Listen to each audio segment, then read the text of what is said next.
Hello everyone. Today we are going to discuss about the classification of the anti-hypertensive drugs. और इस classification में हम देखेंगे कि ऐसी कौन कौन सी ड्रग्स है जो कि एंटी हाइपरटेंसिव की तरह अपन यूज़ में लेते हैं। सबसे पहले आते हैं हमारे डायूरेटिक्स। डायूरेटिक्स में बेसिकली तीन क्लासेस आती है, thiazide diuretics, high ceiling diuretic and potassium sparing diuretics. तो जो थायाजाइड डायूरेटिक्स आती है इसमें हमें जो ड्रग्स याद रखनी है बेसिकली कौन कौन सी ड्रग्स होगी, हाइड्रोक्लोरथायाजाइड, क्लोरथेलिडोन और इंडापामाइड।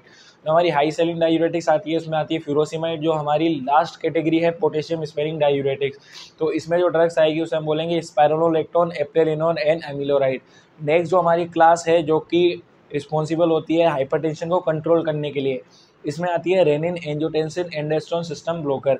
तो renin angiotensin aldosterone system blocker में बेसिकली तीन ड्रग्स हमें याद रखनी है। एक तो ACE inhibitor, next is our angiotensin receptor 1 blocker and third is our direct renin inhibitor.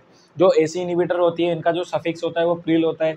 Angiotensin receptor 1 blocker जो होती है उनका जो सफिक्स होता है वो होता है सार्टन। और जो हमारी थर्ड होती है वो ड्रग जो डायरेक्टली रेनिन को इनिबिट करेगी उसका एग्जांपल होता है एलिस्किरेन।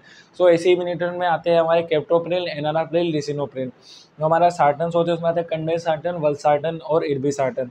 नेक्स्ट जो डायरेक्टली रेनिन को इनिबिट करेगी वो होती है एलिस्किरेन।